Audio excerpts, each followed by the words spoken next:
Good morning. This is Deborah Matthews, Vicar of Verwood, with my thought for this week. Sometimes during our lives, we all need to ask for help. When we are young, we get used to it, but as we grow older, we like to be independent and work out ourselves how to resolve problems and manage our lives.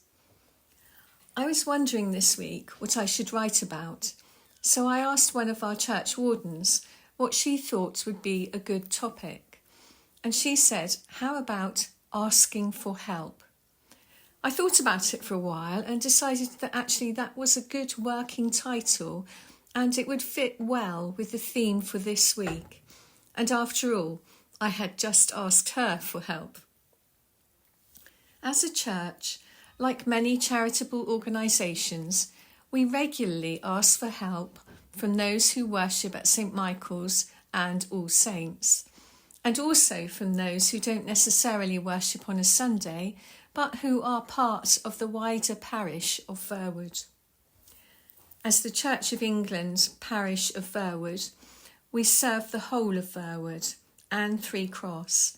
So everyone living here, I think it's almost getting up to about 17,000 people now, can call St. Michael's and All Saints their parish churches, and me their vicar. We are here for you for your baptisms, weddings, blessings, funerals, and regular Sunday worship, and of course whenever you need us. And we do hope that many of you will be able to help the church to continue ministering to the parish by helping us out once in a while. And that is often in the form of attending some of our social functions for the community, which help us to raise the necessary funds we need to cover our regular quota, which we pay to the diocese. But occasionally there is a specific project which we invite the community to contribute to if they can. And we are at the moment looking to replace our heating system, which is old and inefficient.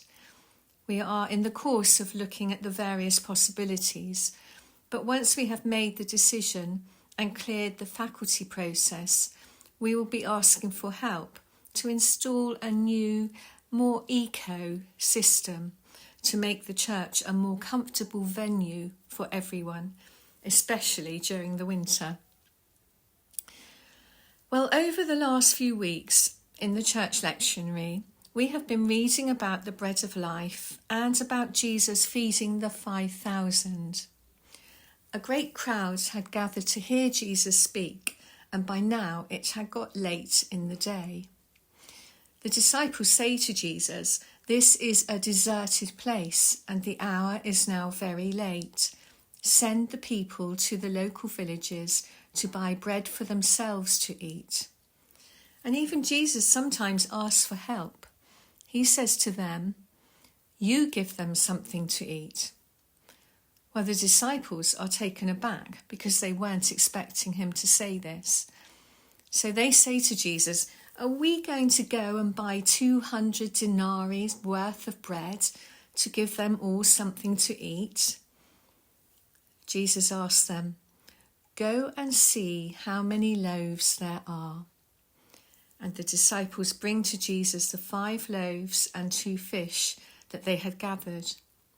And he blessed them and broke the loaves and divided the fish and gave them to his disciples to set before the people. The food was divided between them all, and it was enough to feed everyone with more left over. Everyone was involved in this. They all had their part to play. The disciples were probably sceptical about what they could do when the need was so great. But with Jesus, the need was fulfilled. And it's good for us to remember today that with Jesus, our needs are fulfilled. Dear Lord, teach us to ask you for help when we are in need, and show us the ways in which we can help others, so that together we can learn how to build your kingdom of love and generosity and peace. Amen. Have a good and peaceful week.